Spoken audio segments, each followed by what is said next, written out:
कृष्णाय नमः। सम्यक् ज्ञानाय नमः। सम्यक् चारित्राय नमो नमः। ॐ ह्रीं हरिं श्रीपारसेनाथ जिनेन्द्राय नमो नमः।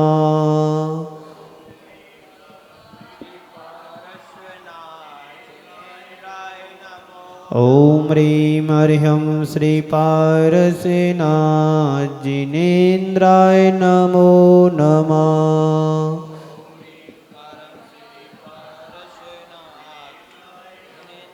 ॐ ह्रीं हरिं श्रीपारसेनाथ जिनेन्द्राय नमो नमः।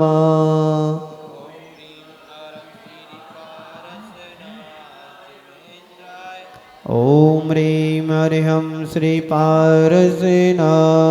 जिनेन्द्राय नमो नमः।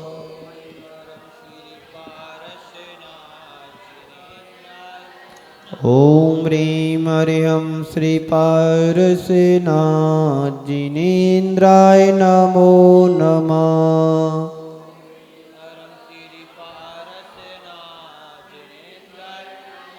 ॐ ह्रीं हरिं श्रीपारसेनाथ जिनेन्द्राय नमो नमः।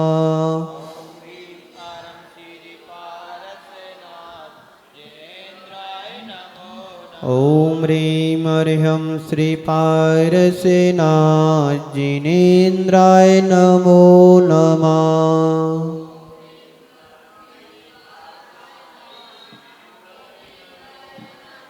ॐ ह्रीं हरिं श्रीपारसेनाथ जिनेन्द्राय नमो नमः।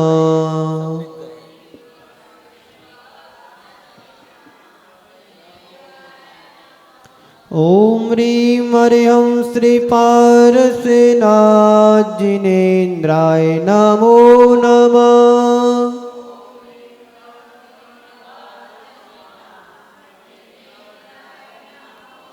बोलिए श्री पारसनाथ भगवान की। महामंत्र के लिए तैयार हो, हाथ जोड़ेंगे। नमोकार महामंत्र।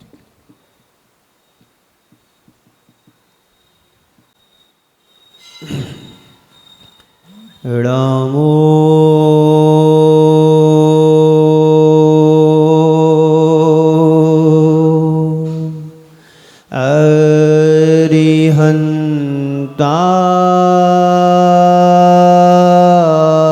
अरिहन्ताणं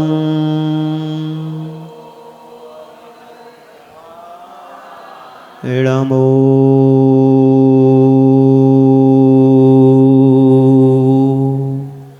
सिद्धाणं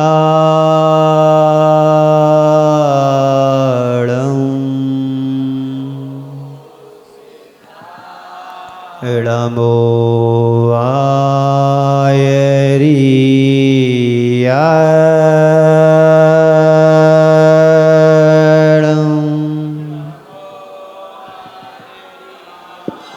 नमो वज्रायाणं नमो लोये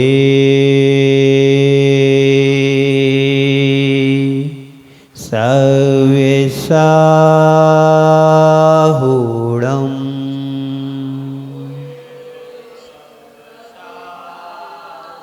एसो पंचणं यारो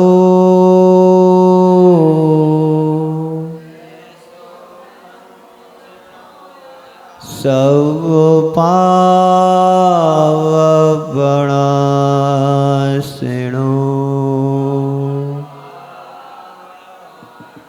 मंगलां च सव्येसिं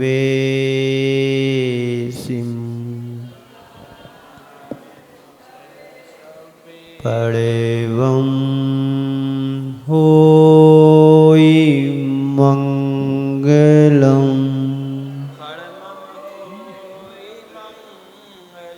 बोलिए पंच परमेष्टि भगवान की, भगवान महावीर स्वामी की जय जय अहिंसा जय परमो धर्म की जय जय जय। परम पूज्य आचार्य गुरुवर श्री विद्यासागर जी महाराज की जय जय जय। जो मुनि श्री हरे सागर जी महाराज की जयकारा गुरुदेव का। नमोस्तु महाराज श्री, नमोस्तु महाराज श्री, नमोस्तु महाराज श्री। जब हम भगवान की तरफ दृष्टिपात करते हैं तो हमें भगवान का समूषण दिखाई देता है। भगवान की समूषण में जब हम देखते हैं तो तीन लोक का वैभव उनके चरणों में हम सभी मिलकर के न्यौछावर करते हैं। उनके समूषण के वैभव को देख कर के हमें लगता है भगवान जितना छोड़ा उससे कहीं अधिक उन्होंने पाया। जितना उन्होंने छोड़ा उससे कहीं अधिक उन लोगों ने पाया। कैसे पाया? पहले छोड़ा, त्याग किया और इस त्याग के परिणाम स्वरूप उन्होंने उस चीज को पाया जो उन्होंने कभी कल्पना भी नहीं की होगी। देखने में आता है कि भगवान उससे ऊपर आकाश में रहते हैं, समूषण में तो विराजमान है, पर समूषण से ऊपर अधर में बैठे हुए होते हैं। नीचे कमल होता है, उससे ऊपर भगवान होते हैं। आखिर क्यों? आखिर ऐसा क्यों होता है कि भगवान ने सब कुछ पाया, समूषण को पा लिया, पर उस समूषण से ऊपर उठे हुए क्यों होते हैं? कभी आपने सोचा? समूषण तो आपने देखे होंगे, पंच कल्याणक आदियों में तो देखा ही होगा। कभी आपने ये सोचा कि भगवान समूषण में विराजमान है पर 4 अंगुल ऊपर उठे हुए क्यों होते हैं? यह इस बात का प्रमाण है, यह इस बात का प्रतीक है, वह इस बात का सूचक है कि 3 लोक का वैभव भगवान के चरणों में न्यौछावर होता है और भगवान उससे अलिप्त होकर के ऊपर 4 अंगुल कमल के ऊपर विराजमान होते हैं। कमल लक्ष्मी और वैभव का प्रतीक होता है और भगवान उससे ऊपर उठ करके अलिप्तता का प्रतीक बतलाते हैं और ऊपर उठे हुए हम सबको दिखाई देते हैं। इसका मतलब यह हुआ कि भगवान ने सब कुछ छोड़ा, फिर भी उनके चरणों में आकर के न्यौछावर हो गया, समर्पित हो गया, फिर भी भगवान उससे 4 अंगुल ऊपर उठ करके अपने आप को प्रतिष्ठित किए हुए। भगवान वही बनता है जो सब कुछ छोड़ता है और हैवान वही बनता है जो सब कुछ जोड़ता है, संग्रह करता है। भगवान और हैवान दोनों इसी धरा पर जन्म लेते हैं, एक मां से जन्म लेते हैं। एक मां का बेटा भगवान बनने की तैयारियां कर रहा है और एक मां का वही बेटा हैवान बनने की तैयारियां कर रहा है। अपने अंदर देखो, तुम क्या बनना चाहते हो? इंसान से भगवान बनना चाहते हैं कि इंसान से हैवान शैतान बनना चाहते हैं? सुन रहे हो जी? बोलो, सुन रहे हो जी? हाँ, जो वैभव के पीछे भागता है वैभव उससे दूर भागता है। भगवान ने संपत्ति को छोड़ा, वैभव को छोड़ा, अपने परिजन को छोड़ा, भगवान बनने वाली आत्मा, तो उनने वो सब कुछ पाया जो कभी तुमने सोचा भी नहीं होगा। आप भगवान के चरणों में जाते हो, बहुमूल्य वस्तु चढ़ाते हो। कहते हैं भरत चक्रवर्ती पहली बार भगवान ऋषभदेव के चरणों में समुसरण में दर्शन करने गया और रत्नों का थाल भर करके ले गया। उसके पास जो बहुमूल्य से बहुमूल्य वस्तु थी वह भगवान के चरणों में समर्पित करने के लिए ले गया। किसी ने पूछा कि भगवान तो सब कुछ छोड़ करके बनते हो, तुम इतना बहुमूल्य रत्न उनके चरणों में क्यों चढ़ाते हो? आपके मन में भी प्रश्न आ सकता है, जो सब कुछ छोड़ चुके हैं अब उनके चरणों में बहुमूल्य रत्नों को चढ़ाने का तात्पर्य क्या होता है? क्या उत्तर आएगा तुम्हारे पास? है कोई उत्तर? और कोई समेटने वाले के पास जाओ तो खाली हाथ जाते हो, पता नहीं ये कब मांग ले हमसे। इसलिए शायद आप भगवान के चरणों में रत्न आदि कीमती बेस कीमती वस्तुओं को चढ़ाते हैं, क्योंकि भगवान उनको ग्रहण नहीं करते हैं, स्वीकार नहीं करते, इसलिए चढ़ाते हैं। तो जो वैभव के पीछे भागता है वैभव उससे दूर भागता है। भगवान ने अपना वैभव छोड़ा, संपत्ति छोड़ी, सब कुछ छोड़ करके दूर जंगल में चले गए। तो उनके चरणों में आज सब कुछ आप लोग चढ़ाने को तत्पर होते हो। आप बोली लेकर के सबसे पहले मैं शांति धारा करूं, सबसे पहले मैं शांति धारा करूं, सबसे पहले मैं शांति धारा करूं। क्या वो पैसे भगवान को चाहिए? शांति धारा तो आप करेंगे और पैसे भी देंगे, तो क्या वो पैसा बैंक बैलेंस भगवान का होता है? नहीं, भगवान तो छोड़ करके बनते हैं और आप जोड़ करके इंसान बन रहे हैं। संत कहते जोड़ो नहीं छोड़ो। छोड़ने में आनंद है, जोड़ने में तकलीफ है, मेहनत है, कठिनाई है। आप लोग व्यापार करते हैं जी, बोलो जी। आप दुकान खोलते हैं जी। कोई किराने का व्यापारी है, सुबह से शाम तक उठा पटक करता रहता है।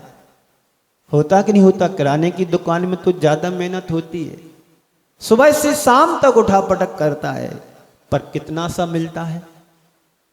शाम को यदि हिसाब किया जाए 2, 5, 10 हजार, 20 हजार, 50 हजार। बड़ा व्यापारी होगा तो लाख, 2 लाख, 10 लाख, पर मेहनत कितनी होती है। और एक जौहरी होता है, जौहरी समझते हैं जी बाबूजी? एक छोटा सा नंग होता है डायमंड का, वह भी कितने छिपा करके रखता है। तिजोरी के अंदर तिजोरी, तिजोरी के अंदर तिजोरी, तिजोरी के अंदर तिजोरी, उसमें भी कागज के ऊपर कागज, कागज के ऊपर कागज, कागज के ऊपर पता नहीं कितने पेपर लगे होते हैं। कहां रखने जाता है पता है आपको? हवा भी नहीं लग सके वहां पर। और लेकिन एक ही यदि कंकड़ बिक गया तो करोड़ों लाखों रुपए का, बस मेहनत कुछ नहीं है। बताइए 1 कैरेट, 2 कैरेट, 4 कैरेट का यदि कोई पत्थर है, उसकी कीमत कितनी होगी? और रखने के लिए जगह कितनी चाहिए? मेहनत है क्या वहां पर? यही अंतर ज्ञानी और अज्ञानी में होता है। ज्ञानी थोड़े से में अपना कल्याण कर लेता है और अज्ञानी जिंदगी भर मेहनत करता है, कल्याण नहीं कर पाता है। अज्ञानी करोड़ों वर्षों में जो कर्मों को खपा पाता है, नष्ट कर पाता, क्षय कर पाता है। ज्ञानी त्रिगुप्ती माध्यम से, 3 गुप्तियों के माध्यम से पल में अपने कर्मों को नष्ट कर लेता है। इस शक्ति कहां से आई? शक्ति उसके अंदर सम्यक दर्शन की संपन्नता से आई। सम्यक दृष्टि, सम्यक दर्शन से संपन्न होता है, पल में करोड़ों कर्मों को नष्ट कर देता है। और एक अज्ञानी करोड़ों वर्षों में कर्मों को नष्ट नहीं कर पाता है। तो भगवान के चरणों में वैभव हम चढ़ाते क्यों हैं, निछावर क्यों करते हैं? क्योंकि वो उससे अलिप्त होते हैं, समोषण में हैं। समोषण एक वैभव होता है जो परिकर होता है, तीर्थंकर भगवंतों को विरासत में मिलता है, उसके बिना उनका समोषण नहीं लग सकता है। पर जैसे ही समोषण से निकलते हैं सारा का सारा समोषण बिखर जाता है और पुनः जहाँ पर तीर्थंकर भगवान चलते हैं, पहुँच जाते हैं, वहाँ पर इंद्र लोक कुबेर आदि जाकर के पहुँचने के पहले रचना हो जाती है। ये वैभव पाया तो कैसे पाया? पहले उन्होंने छोड़ा है, तब ये उनके लिए मिला है। और हम लोग जोड़ने में लगे, इसलिए हमसे वो दूर भाग रहा है। धन वैभव दूर भाग रहा है। थोड़ा विचार करो। आचार्य श्री ने एक इसी बात को रेखांकित करते हुए आप सबके लिए एक सूत्र के रूप में हाइको दिया है। कह रहे हैं वो गुरुदेव कह रहे हैं, छाया श्री लक्ष्मी, छाया श्री लक्ष्मी अनुचरा हो, छाया श्री लक्ष्मी अनुचरा हो, यदि उसे ना देखो। मतलब क्या हुआ? बहुत गहरा रहस्य है इसमें, जल्दी समझ में नहीं आएगा। गुरुदेव कम शब्दों में गूढ़ रहस्य भर देते हैं। शब्द थोड़े हैं पर इनका प्रभाव गहरा है। छाया सी लक्ष्मी, लक्ष्मी समझते हो? कोई देवी देवता को नहीं लेना यहाँ पर धन वैभव को लेना है। छाया समझते आपकी परछाई। छाया सी लक्ष्मी अनुचरा हो, यानी आपके साथ साथ विचरण करने वाली हो। अनुचरा का अर्थ होता है आपके साथ चले। कैसे चले? जैसे आपकी परछाई आपके साथ चलती है। क्या आपसे आपकी परछाई अलग होती है? जहां पर आप होगो वहीं पर आपकी छाया होगी, जहां पर आप होंगे वहीं पर आपकी परछाई होगी। ऐसे ही लक्ष्मी धन वैभव अनुचरासी होती है। कब? जब तुम धन को छोड़ते हो तब। यदि उसे ना देखो, प्रश्न किया है दूसरी पंक्ति में, यदि उसे ना देखो तो वही लक्ष्मी तुम्हारी छाया बनकर के अनुचरण करती है। दो चार उदाहरणों से आपको बात को स्पष्ट करेंगे। तो बहुत थोड़ा समझने की है, बात थोड़ा समझने की है, गहरी है। दुनिया में लोगों के मन में पैसों के प्रति बड़ी आसक्ति होती है, लिप्सा होती है, मोह होता है कि बस पैसा हो, कैसे भी हो पैसा हो, जैसे तैसे हो पर पैसा हो। बड़ी प्यास लगती है पैसों के प्रति। लक्ष्मी को धन वैभव कहा है। पैसे की प्यास तो सभी को होती है। पानी की प्यास तो सुना था कि पानी की प्यास लगती है, यदि पानी पी लो तो तृप्त हो जाते हैं, कुछ समय के लिए तृप्त हो जाते हैं, संतुष्ट हो जाते हैं। पर जिसको पैसे की प्यास लग रही हो, उसको पैसे मिलने के बाद उसकी प्यास शांत नहीं होती है। क्या होता है बाबूजी? क्या होता है? बढ़ती है प्यास। जैसे जैसे लाभ होता है वैसे वैसे कहते लोभ बढ़ता है। आप सबके अनुभव भी होंगे।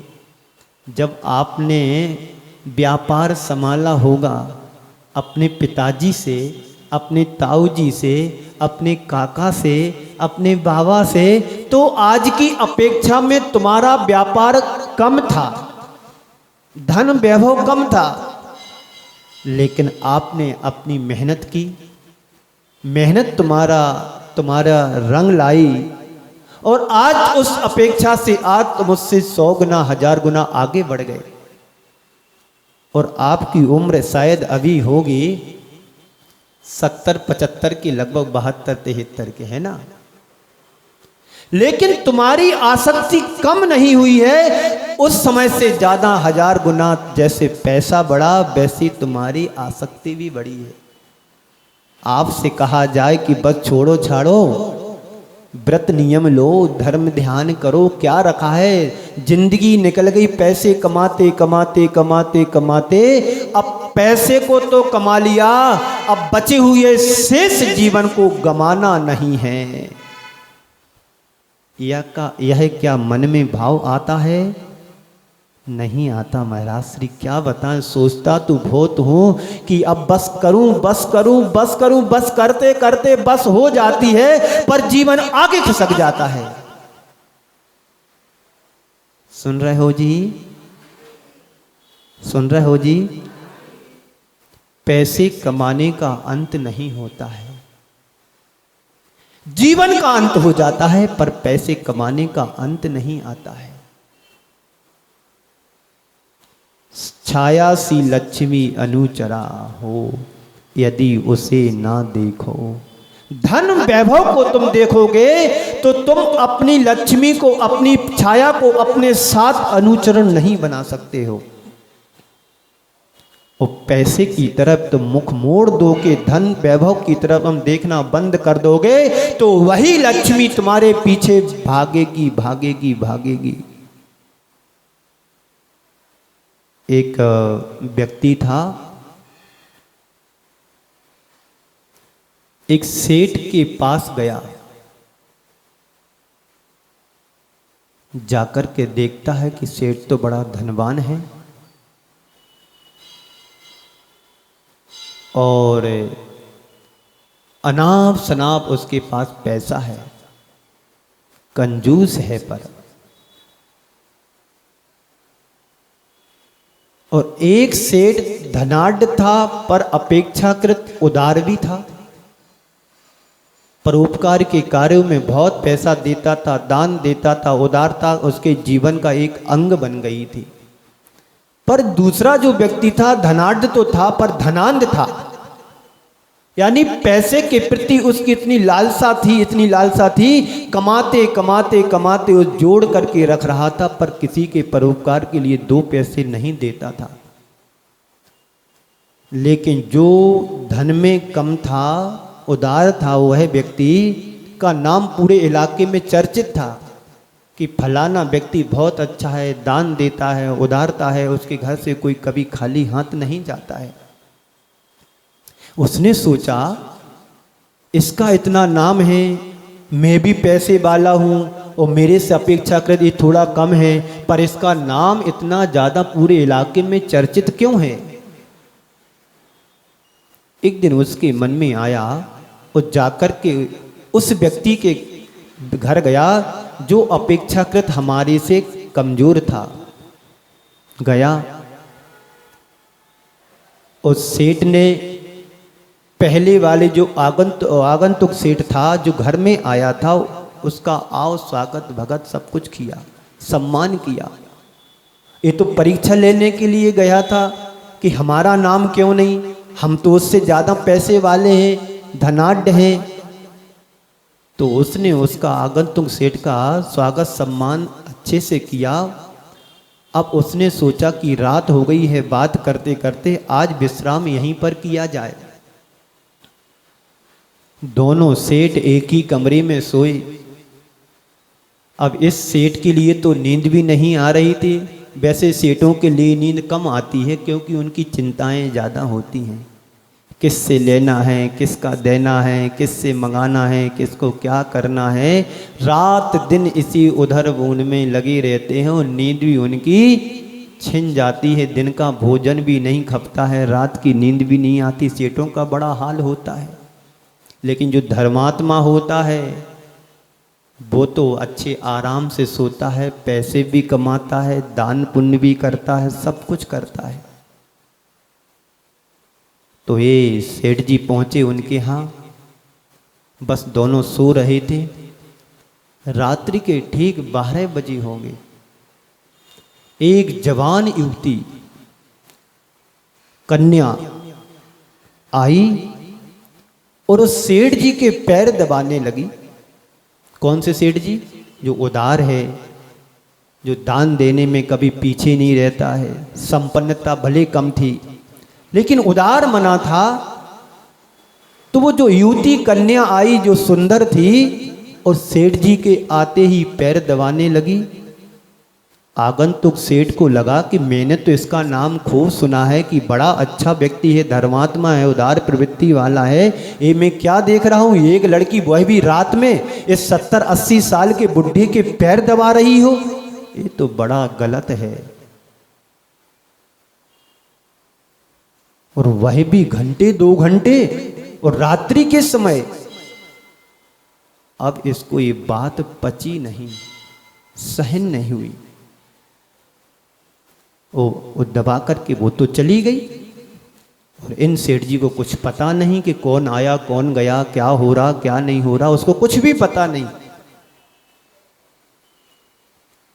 जाने के बाद इनको अब नींद तो आ ही नहीं रही थी, अब और आना खत्म हो गई नींद। जैसे तैसे सुबह होती है, उस सुबह होते ही अपने सेठ जी से पूछा, क्यों सेठ जी, मैंने देखा है कि तुम्हारे पैर दबाने के लिए कोई रात्रि में एक युवती आई थी, आई होगी, आपको नहीं पता? हाँ, मेरे को नहीं पता। ये क्या है? मैं तो आपके लिए बड़ा धर्मात्मा समझता था और आप तो ऐसे निकले, ये अय्यासी कर रहे, ऐसा कर रहे, वैसा कर रहे, फलानी दुनिया भर की बातें सुना दी। सेठ जी ने कहा, उसने पूछा ये कौन है? तो उसने सेठ जी ने कहा ये लक्ष्मी है। लक्ष्मी? लक्ष्मी? हाँ लक्ष्मी है। लक्ष्मी कौन है? बोले लक्ष्मी वह है जो हमारे रोज पैर दबाने के लिए आती है, चुपचाप चली जाती, पर मेरे को नहीं पता है कब आती कब चली जाती, पर आती जरूर है। तो कोई दरवाजे बंद नहीं करते? मैं दरवाजे बंद नहीं करता हूं, खुले रहते हैं, और वो कब आती कब चली जाती मेरे को पता नहीं। उसे लगा ये लक्ष्मी तो मेरे घर भी आती होगी, क्योंकि मैं भी लक्ष्मीपति हूं और मेरे पास तो इससे ज्यादा धन वैभव है। अब क्या था, ये यहां से गया और सारे दरवाजे खोल करके अब सोने की तैयारी कर रहा है। रात्रि के 12 बजने में टाइम है, ये देख रहा है कि अब कोई आएगा, अब कोई आएगा, अब कोई आएगा। 12 बज गए, 12:30 बज गए, 1 बज गए, वहाँ पर कोई नहीं आया। थोड़ी देर बाद एक ऐसी लक्ष्मी आई जो एकदम विकराल चेहरे वाली और हाथ में खंजर लिए है। इसको जैसे ही सेठ जी को आहट मिली तो उठ करके खड़ा हो गया, अब मेरी पत्नी आ रही है, लक्ष्मीमती आ रही है। और देखता है कि एक विकराल आकार को लिए हुए, हाथ में तलवार लिए कोई आकृति आई है। और जैसे ही उस सेठ जी के पास पहुंची, सेठ जी से कहती, सेठ जी पूछता है कि तुम कौन हो? बोले मैं लक्ष्मी हूं। लक्ष्मी? ऐसी लक्ष्मी होती है? मैंने तो उस सेठ जी के पास देखा था, एक सुंदर युवती थी जो पैर दबा रही थी, सेठ जी बड़े आराम से सो रहे थे। बोले मैं वहां पर इसलिए जाती थी, मैं वो लक्ष्मी दूसरी है क्योंकि वो मेरा पति है और पत्नी का धर्म होता है पति के पैर दबाना। आपके पास धन है पर आप धन में अंधे हैं। वो धन उनके पास है पर वह धन में उदारता है, संपन्नता है, दूसरों को बांटता है। जो दूसरों को बांटता है, जो उसकी संपन्नता के लिए हम उसके पैर दबाने के लिए जाते हैं। और तुम पैसे कमाते हो, जोड़ जोड़ करके रखते हो, संग्रह करके रखते हो, इसलिए हम तुम्हारे पास नहीं आते हैं। लक्ष्मी हमेशा वहीं जाती है जहां पर वितरण होता है, जहां पर उदारता से दिया जाता है, हम वहां पर बार बार जाते हैं। और वहां पर मैं इसलिए नहीं जाती हूं जो संग्रह करके एकदम जोड़ जोड़ करके रखता है। कहते हैं उस कहानी में उस आकृति ने सेठ जी के गर्दन पर तलवार चलाई और उसका वहीं पर काम तमाम हो गया। कहने का तात्पर्य है कि जो व्यक्ति धन को जोड़ जोड़ करके संग्रह करके रख रहा है वह व्यक्ति संसार में वहीं पर ढेर हो जाता है।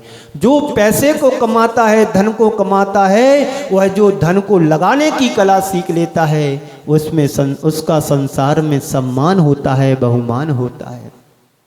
तीर्थंकर भगवंतों ने भी धन को जोड़ा होगा, धन को संग्रह किया होगा, धन जोड़ करके वितरण में लगा दिया, छोड़ करके चले गए, संग्रह नहीं किया होगा। आज वह हमारे पूज्य आदर्श बन चुके हैं। उनके चरणों में आप धनाढ़ लोग भी जाकर के बहुमूल्य रत्नों को चढ़ाते हैं। सब कुछ संपन्नता होने के बाद उनके चरणों में सब कुछ छोड़ने के लिए जाते हैं। क्यों जाते हैं? क्योंकि उन्होंने सब कुछ छोड़ा है, और जोड़ने के बाद छोड़ने की जो कला सीख लेता है उसका सब जगह आदर और सम्मान होता है। छाया सी लक्ष्मी अनुचरा हो, यदि उसे ना देखो। यदि तुमने धन वैभव के मोह में आकर के आसक्त होकर के उसके पीछे लग गए तो वह धन भी तुम्हारे से एक दिन दूर भागने लगता है। धन की प्रति तुम्हारी आसक्ति तुम्हारे मन में यदि है तो धन तुम्हारे पास तो आ तो जाएगा, लेकिन तुम्हारा होकर के नहीं रहेगा। जिस दिन तुम उस धन के प्रति आसक्ति छोड़ोगे, मोह छोड़ोगे, वह धन तुम्हारे पीछे लगेगा। अभी उल्टा होता है हम लोगों के साथ कि हम धन के पीछे जितना जितना भागते, धन हमसे दूर भागता है। जो धन को छोड़ता है, संपत्ति को छोड़ता है, वैभव को छोड़ता है, वैभव संपत्ति धन उनको पूछते जाते कि तुम कहाँ हो, हम तुम्हारे पास आना चाहते हैं। क्या हमारे पास ऐसा है विचार, ऐसा मनोभाव है? बोलो, सुन रहे हो जी? बोलिए। धन कमाओ, गमाने के लिए मत कमाओ। धन कमाओ, गमाने के लिए मत कमाओ। धन कमाओ तो लगाने के लिए कमाओ। किस लिए कमाते हो तुम धन? जरूरत के लिए कमाते हैं। पर आचार्य कहते हैं जरूरत के लिए तो कमाओ, पर थोड़ा सा जरूरतमंदों के लिए भी कमा लेना। किसके लिए? अपने आवश्यकताओं की पूर्ति के लिए तो संसार में हर व्यक्ति मेहनत करता है, कमाता है। रात के 12-12 बज जाता है, फिर भी उसके लिए सुख और शांति नहीं मिलती है। पर संत कहते हैं पैसे कमाओ, खुद के साथ साथ औरों के लिए भी कमाओ। जिसको जरूरत है उसके लिए भी हम थोड़ा सा पैसा कमाएं, जरूरत के लिए कमाएं, जरूरतमंदों के लिए कमाओ, पर केवल कमाने के लिए मत कमाओ। तुम्हारी धुन, तुम्हारा धन धुन ना बन जाए, और जो धुन बनेगा तो वो धन भी गुण में लग सकता है। एक राजा था, उसने अपने जीवन काल में बहुत पैसा कमाया, दूसरों के खून को चूस चूस करके पैसा का संग्रह किया, धन कमाया। उसका एक बेटा था, इकलौता बेटा था। वह राजा चाहता था कि हम अपने बेटे को धनाढ़ बनाऊं, धनवान बनाऊं, इतना संग्रह करके जाऊं कि बेटे को कभी परेशानी ना हो। लेकिन व्यक्ति राजा कमाते कमाते धन को जोड़ करके चला गया, छोड़ करके चला गया, संग्रहित करके चला गया, लेकिन एक पाई उसने अपने जीवन में कभी दान पुण्य में नहीं दिया।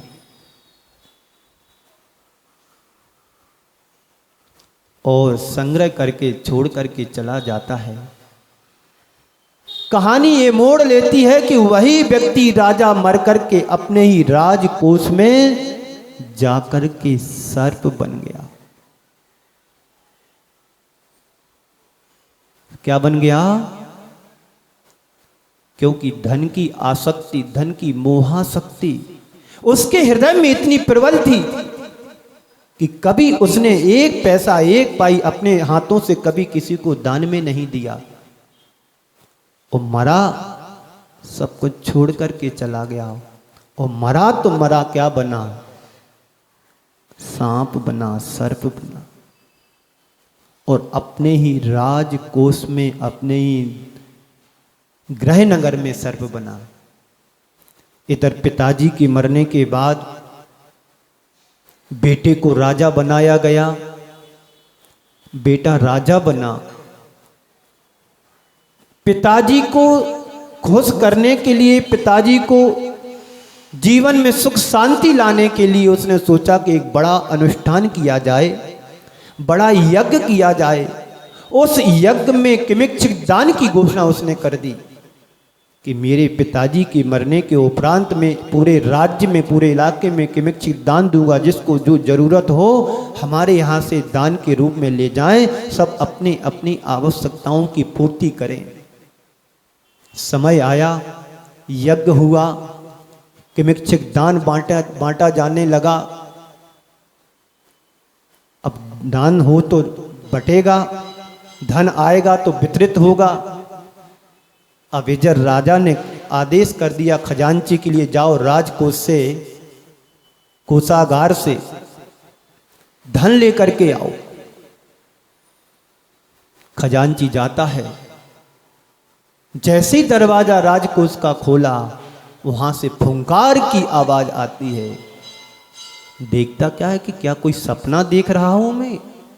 पहली बार ऐसा हो रहा है। कोई सर्प जैसी आवाज आई। गौर से देखता है कि बहुत विकराल काला सर्प फन फैलाए बैठा हुआ है। तुरंत देख करके उल्टे पैर लौटा, वापस आया, अपने राजा से कहा कि राजन, अनर्थ हो गया। क्या अनर्थ हो गया? बोले वहां पर तो एक विकराल सर्प बैठा है। नहीं नहीं, ऐसा तो नहीं हो सकता है। जहां पर हवा भी प्रवेश ना कर सके वहां पर सर्प कैसे पहुंच सकता है? शायद आपकी आंखों में भ्रम हो गया है। कोई बात नहीं। खजांची के बाद अपने मंत्री को भेजा, जाओ तुम धन लेकर के आओ। धन आए बिना हमारा अनुष्ठान पूरा नहीं होगा, और धन के बिना अनुष्ठान में धन बांटा भी नहीं जा सकता है। इसलिए जाओ, तुम लोग जाओ, मंत्रीगढ़ जाओ, सारे के सारे धन लेकर के आओ। मंत्रीगढ़ गए, वही हालत थी, और विकराल रूप ले लिया उसने। सारे मंत्रीगढ़ वापस आ गए, अपने राजा को पूरी कहानी सुनाई कि राजन, बड़ा गड़बड़ है, यहाँ तो बड़ा सर्प बैठा हुआ है, पता नहीं ये कहाँ से कैसा सर्प आया है, अब धन निकालना बड़ा मुश्किल है। राजा को मालूम पड़ा कि पता नहीं क्या हो गया है, चलो मैं चल कर के देखता हूँ। राजा जैसे ही जाता है, सर्प की दृष्टि राजा पर पड़ती है और राजा की दृष्टि सर्प पर पड़ती है। दोनों की आंखों से आंखें मिलती हैं, नज़र से नज़र मिलती हैं। एक दूसरे को पहचान लिया। राजा ने तो सर्प को नहीं पहचान पाया, पर सर्प ने पहचान लिया कि ये मेरा बेटा है। बेटे को देखते ही वह सर्प शांत होकर के बाजू में खिसक करके चला गया, अदृश्य हो गया। जितना धन अपेक्षित था, जितना जरूरत थी, उतना धन लिया और अपना काम कार्य करना प्रारंभ कर दिया। जिसको जो जरूरत थी बांटना शुरू कर दिया।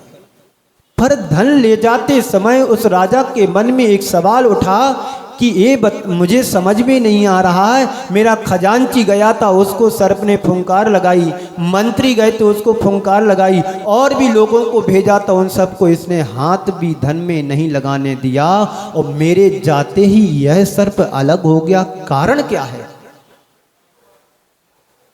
आपके मन में भी प्रश्न आ रहा होगा कि आपके घर में यदि ऐसा हो जाए और कोई सर्प बनकर के आपके धन के ऊपर बैठ जाए और सर्प ना भगे, और कोई एक बेटा उनका लाडला होगा, प्रिय होगा, जिसको पिताजी चाहते होंगे, उसको देखते ही वो सर्प गायब हो जाए, तो प्रश्न तो मन में आएगा कि हमारे परिवार के अन्य सदस्य गए, उसके लिए उन्होंने उठाने नहीं दिया।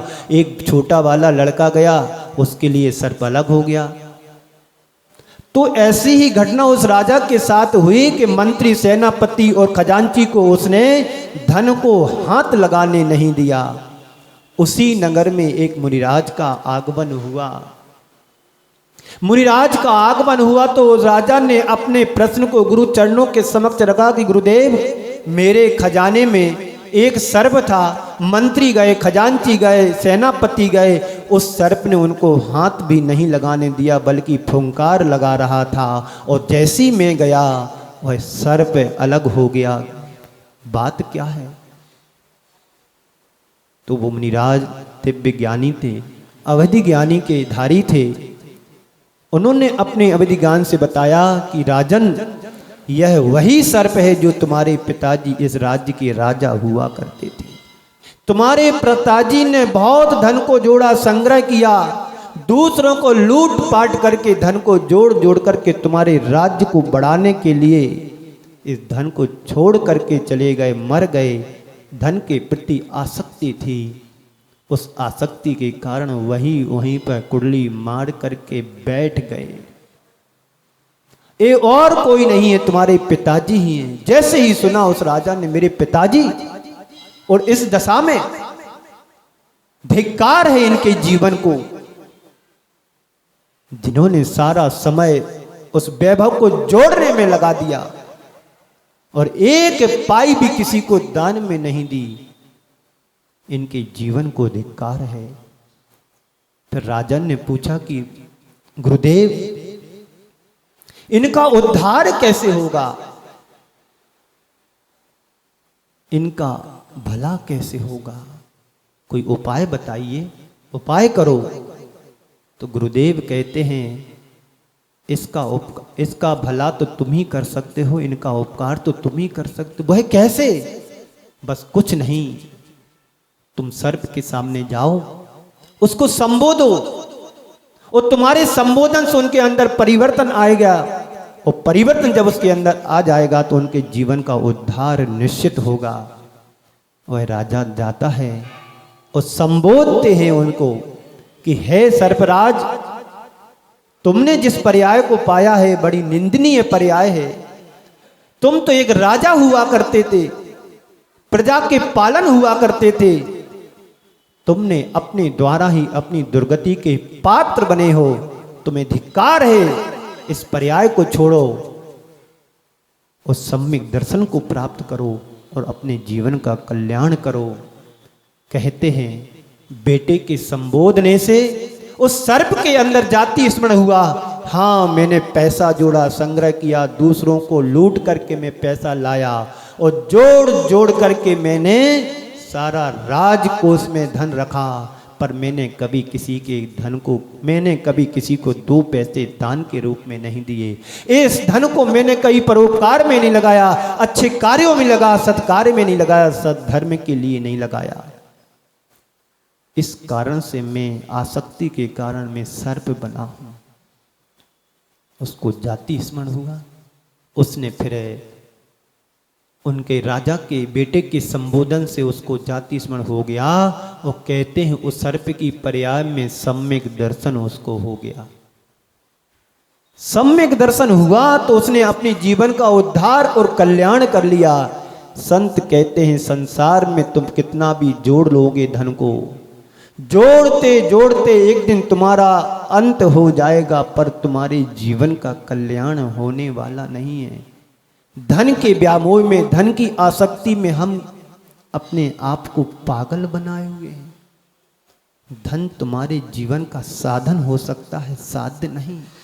धन कमाओ, साधन के रूप में लगा बनाओ, पर साध्य ना बने। धन ही सब कुछ नहीं है, लेकिन धन को साधन मानो, साध्य नहीं। 2 तरह की चीजें होती हैं, एक सिर की टोपी होती है, एक सिर की टोपी होती है, एक पैरों का जूता होता है। दोनों में काफी अंतर है।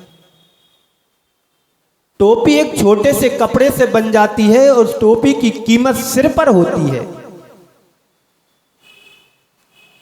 भले तुम्हारी टोपी मैली कुचैली क्यों ना हो, पर टोपी को टांगते कहां पर हो?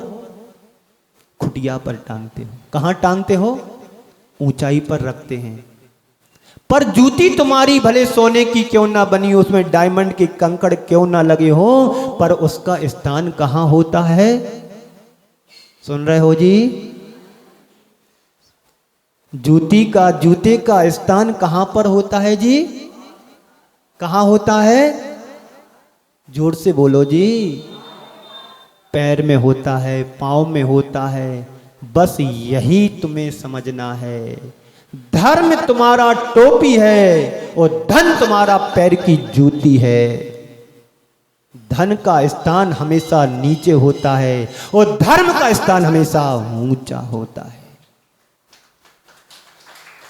धन को कमाओ गमाने के लिए नहीं, लगाने के लिए कमाओ। किसके लिए कमाओ? धन को जोड़ोगे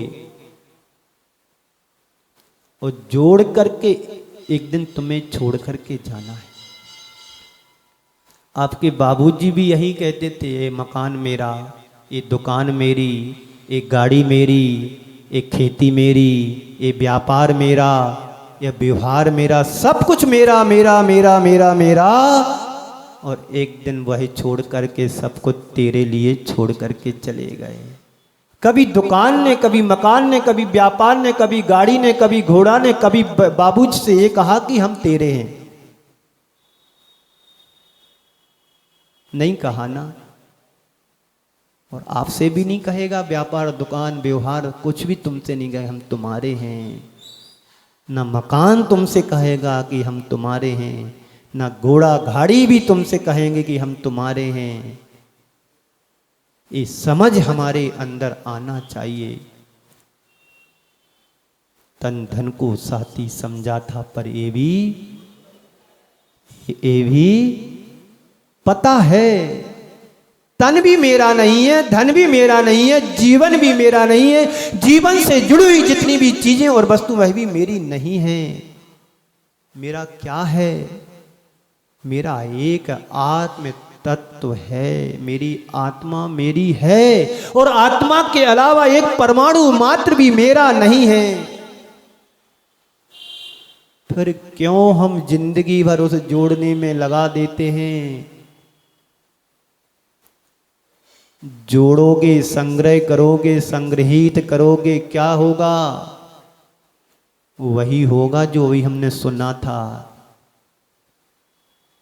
धन से मोह तुम्हारा जितना रहेगा उतना तुम अपने आप को बचा नहीं पाओगे।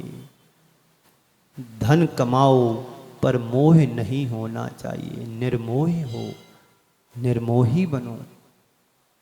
मोही प्राणी संसार में जोड़ तो लेता है पर उपयोग और उपभोग नहीं कर पाता है। वो अपने लिए खाएगा तो दाल का पानी पिएगा, खाएगा।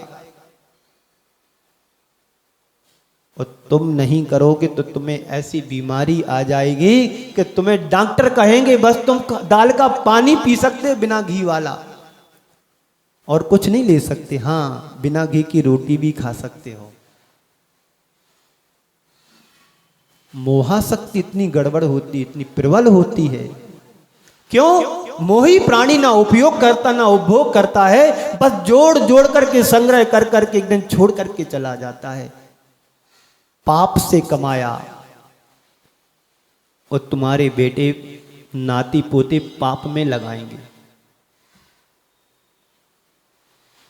आपने जितना जोड़ा है और आपसे कहा जाए कि बस तुम्हारी 2 दिन की जिंदगी है, आज का दिन और बस कल का दिन, अब तुम पूरा दान कर दो। तुमने जितना जोड़ा है, जितने पर तुम्हारा अधिकार है, तुम पूरा का पूरा दान कर दो। बच्चे यदि सही होंगे तो उनको तुम्हें छोड़ने की जरूरत नहीं है, और बच्चे तुम्हारे ठीक नहीं होंगे, छोड़ के जाके सारा का सारा बर्बाद कर देंगे। बर्बाद हो, इससे अच्छा है कि अपने हाथों से परमार्थ में लगा दो, तुम्हारा जीवन धन हो जाएगा। जीवन धन होगा, तुम्हारे जोड़ा हुआ धन भी धन होगा।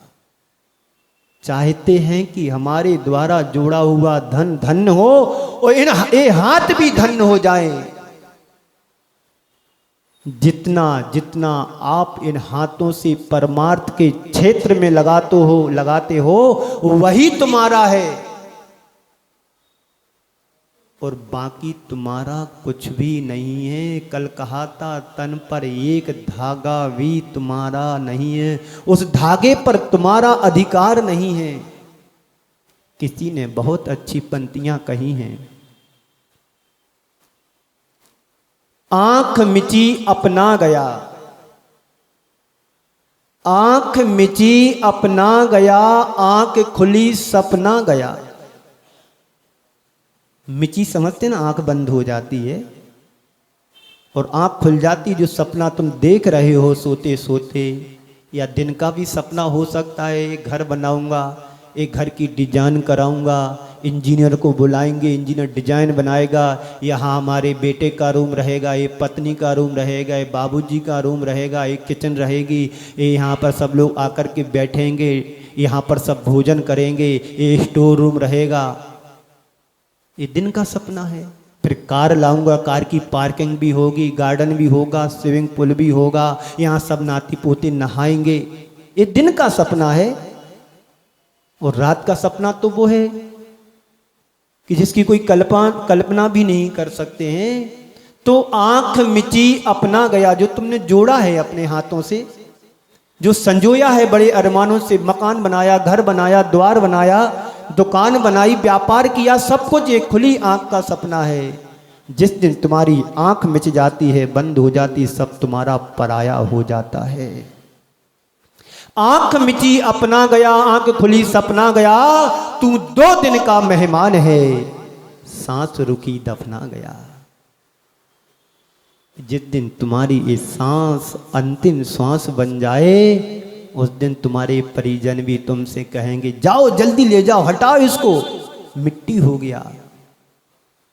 जिनने इतना जोड़ा, पसीना बहा करके जोड़ा, धन कमाया, और धन कमा करके सब यहीं पर बाबूजी छोड़ करके चले गए।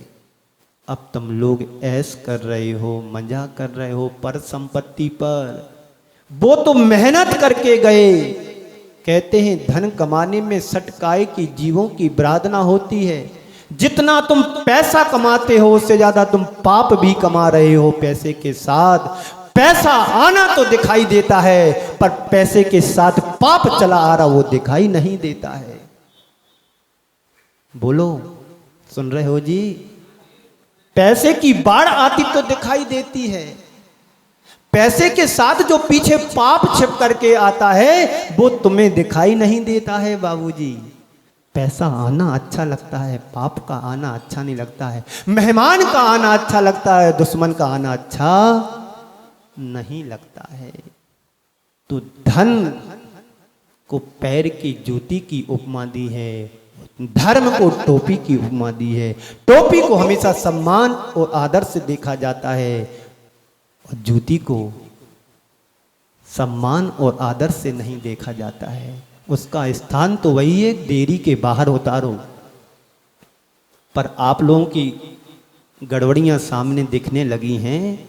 आप कहते हैं हमारी ये किचन की चप्पल है, किचन में जाकर के चप्पल पहन कर के खाना बनाते हैं, खाना खाते हैं और खिलाते भी हैं। ठंडी बहुत है, फिसल गए तो क्या हो गया, जीवन भी फिसल जाएगा। अरे जीवन फिसलेगा तो फिसलेगा, पर आत्मा फिसल रही उसका ध्यान नहीं। कितनी असावधानी हमारे जीवन के साथ है। आप लोग बफर में जाते हो, भगते हैं, बनाने वाला जूता चप्पल पहन करके बना रहा है और खाने वाले भी वैसे जाते हैं, जूता चप्पल पहन करके खाते हैं, प्लेट में लिया खा रहे ना। ये भी पता नहीं कौन बना रहा, किसने बनाया, क्या डाला क्या नहीं डाला, कैसा है कैसा नहीं है। बस आने दो, रोको मत। पहन करके उसने खाना तैयार किया और आप बड़े सूट बूट पहन करके जाते हैं। बस खाना शुरू, टाइम दिया है 11:05 पर शुरू हो जाएगा। कब तक? 1 बजे तक चलेगा। हमारी मर्यादा होना चाहिए, हमारा संयम होना चाहिए, हमारा अनुशासन होना चाहिए। पैसे के अंधे में व्यक्ति धनांध हो जाता है, पैसे के मोह में व्यक्ति अंधा हो जाता है और एक तन सब छोड़ करके चला जाता है। धनाढ़ व्यक्ति वह माना जाता है, पैसे को जोड़ता है पर पैसे को उदारता से लुटाता भी है, लगाता भी है। पैसा कमाओ, खुद के लिए कमाओ, औरों के लिए कमाओ। पैसा कमाओ, जरूरत के लिए कमाओ, जरूरतमंदों के लिए लगाओ और कमाओ, तो हमारे धन की कीमत है। बाकी धन लगाना, धन गमाना, धन को बढ़ाना और धन को घटाना, इसी में जीवन तुम्हारा पूरा हो जाएगा। कोई धन को बढ़ाने के लिए जिंदगी बढ़ा रहा है, कोई धन को घटाने के लिए जिंदगी बढ़ा रहा है। एक कमा रहा है परोपकार के लिए कमा रहा है, पर सेवा के लिए कमा रहा है। एक कमा रहा है, दूसरा विषयों में गमाने के लिए कमा रहा है। विचार करो, सद्कार्यों में लगाया हुआ तुम्हारा द्रव्य, परमार्थ में लगाया हुआ द्रव्य तुम्हारे प्रभाव में काम आएगा और तुम्हारे द्वारा गमाया हुआ धन तुम्हें पाप का संचय कराएगा, दुर्गति का पात्र बनाएगा, ये निश्चित है। दोनों चीजें तुम्हारे हाथ में है। कमाया हुआ धन गमाना है कि लगाना है। सुन रहे हो जी? बस 4-5 मिनट और तुम्हारे बचे हैं जिंदगी के। हाँ, आज की जिंदगी के 5 मिनट तुम्हारे शेष हैं, जो विशेष बने तुम्हारे जीवन के। सुन रहे हो जी? धन को लगाना है। दीवाना मत बनो धन के, जो कमाया है उसे लगाओ। कुछ लोग हैं जो धन के अवसर ढूंढते हैं, कहां मेरा अच्छा द्रव्य अच्छी जगह लग जाए। कुछ लोग ढूंढते हैं मेरे द्रव्य का कहां कहां सदुपयोग हो जाए, और कुछ लोग हैं बहाना ढूंढते हैं कि मुझे लगाना ना पड़े। दोनों तरह के प्राणी होते संसार में। एक बहाना ढूंढ रहा है कि मेरा द्रव्य अच्छी जगह लग जाए, और एक बहाना खोज रहा है कि मेरा द्रव्य ना लगे, यहां से भाग जाऊं मैं। आप किस प्रकृति वाले हो? लगाने वालों में हो कि भागने वालों में हो? बोलो जी। नहीं, झूठ बोल रहा है।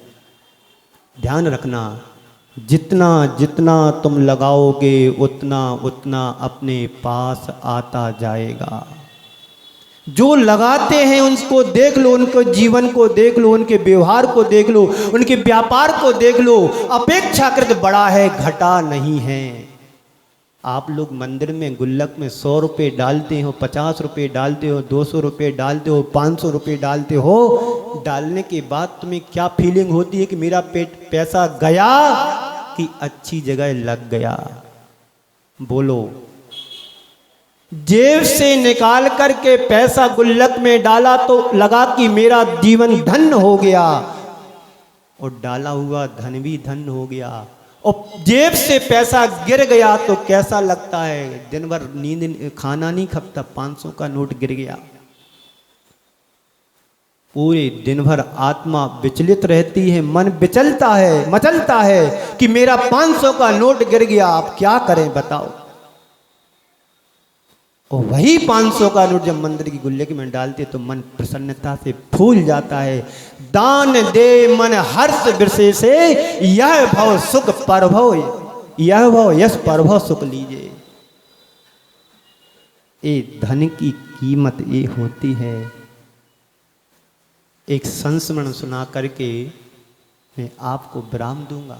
चिंता मत करना, घड़ी में बजेंगे उतने जितने हम बजाएंगे। जयपुर की बात है। ये संस्मरण मैंने मुनि श्री प्रमाण सागर जी से सुना था। सुशीला पाटनी, जयपुर से रथोत्सव महावीर जी तक होना था। भीड़ काफी थी, सुशीला पाटनी जी के कान का डायमंड का पीस होगा एक समझ लो मक्के के दाने के बराबर, और गिर गया। उन्हें पता नहीं अभी, जब उन्होंने कपड़े चेंज किए होंगे दर्पण में देखा होगा, अरे मेरे कान का पता नहीं कहाँ गिर गया। अब उनकी तो बिल्कुल हालत गड़बड़ होने लगी। अब देखना, करोड़ों का दान देने वाला व्यक्ति और अचानक उसको ऐसा मतलब हो जाए कि मेरा तो सब कुछ चला गया। किसी को बताया नहीं, अपने नौकरों सेवकों को बताया कि जाओ ढूंढो पंडाल में कहीं कुछ मिले तो ठीक है। खुद भी मराश्री ने देखा कि परेशान परेशान दिख रही हैं, पूछ लिया जाए कि क्या बात है। कोई विशेष पर्सन यदि परेशान होता हुआ दिखे तो थोड़ा मन में आता ही कि कारण क्या है परेशानी का। बड़े सहमे सहमे डरते डरते बताया कि गुरुदेव मेरे कान का जो नंग था डायमंड का वो गिर गया। कितने का होगा? अरे महाराज जी मत पूछो कितने का होगा, पर गिर गया। तो महाराज श्री ने उनको समझाते हुए कहा, देखो तुम्हारे भाग्य में होगा तो मिलेगा, नहीं तो तुम्हारा गया। उनके भाग्य में था।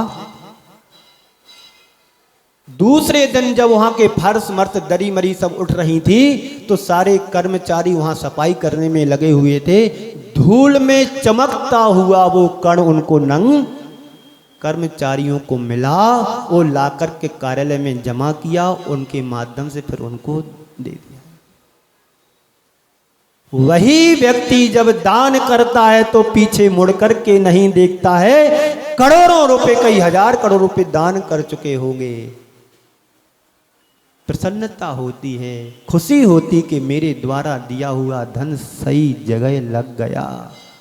और धोखे से गिर जाए तो दुख होता ही होता है। मेहनत की कमाई का पैसा है, यूं कैसे बर्बाद करूं मैं, ये भाव हमारी मन में आना चाहिए।